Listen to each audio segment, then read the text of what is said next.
யான் தமிழ் நடத்துகிற குரலின் குரல் டிஜிட்டல் பேச்சு போட்டிக்கு பல நாடுகள்லேருந்து எங்களுக்கு வீடியோஸ் வந்திருக்கு. போட்டியை பற்றி ரொம்ப லேட்டாக தான் தெரிஞ்சுக்கிட்டோம், எங்களுக்கு கொஞ்சம் கால அவகாசம் கிடைக்குமா அப்படின்னு நிறைய ரெக்வஸ்ட் எங்களுக்கு வருது. முக்கியமாக கல்வி நிலையங்கள்லேருந்து இந்த மாதிரி ரெக்வஸ்ட் வருது. அதனால் ஒரு மகிழ்ச்சியான விஷயத்தை இன்னைக்கு உங்களுக்கு நான் ஷேர் பண்ண போகிறேன். ஆகஸ்ட் 31லேருந்து டைம் பீரியடை எக்ஸ்டெண்ட் பண்ணி செப்டம்பர் 30th வரையும் இந்த காம்படிஷனுக்கான வீடியோஸை நீங்கள் அனுப்பிச்சு வைக்கலாம். சரி, டேஸ் மட்டும்தான் எக்ஸ்டெண்ட் ஆயிருக்கா இல்லை நிறைய பரிசுகளும் அதிகரிச்சிருக்கான்னு நீங்கள் கேட்குறது எனக்கு புரியுது. நிறைய சர்ப்ரைசஸும் இருக்கு நண்பர்களே. இந்த குரலின் குரல் போட்டியை நடத்துறதுக்கு எங்களுக்கு 2 நோக்கங்கள் தான்.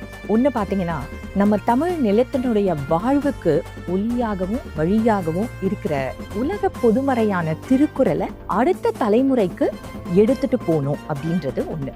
2வது பார்த்தீங்கன்னா, பேச்சாற்றல் மிக்கவர்கள் அவங்களுடைய திறமைகளை வெளிப்படுத்த ஒரு களம் அமைச்சு கொடுத்து அவங்கள ஊக்கப்படுத்தணும் அப்படிங்கிறது தான். அதுதான் 2வது நோக்கம். யான் அறக்கட்டளை எந்த விதமான லாப நோக்கமும் இல்லாம நிறைய சமுதாய பணிகளை செஞ்சுட்டு வர ஒரு அமைப்பு அப்படிங்கிறது எங்களோட வீடியோஸை பார்த்தாலே உங்களுக்கு தெரியும். தமிழ் பண்பாட்டினுடைய வளமையையும் செழுமையையும் முடிந்த வரைக்கும் சுவாரஸ்யமா உங்களுக்கு தரணும் அப்படிங்கிறது தான் எங்களுடைய நோக்கம்.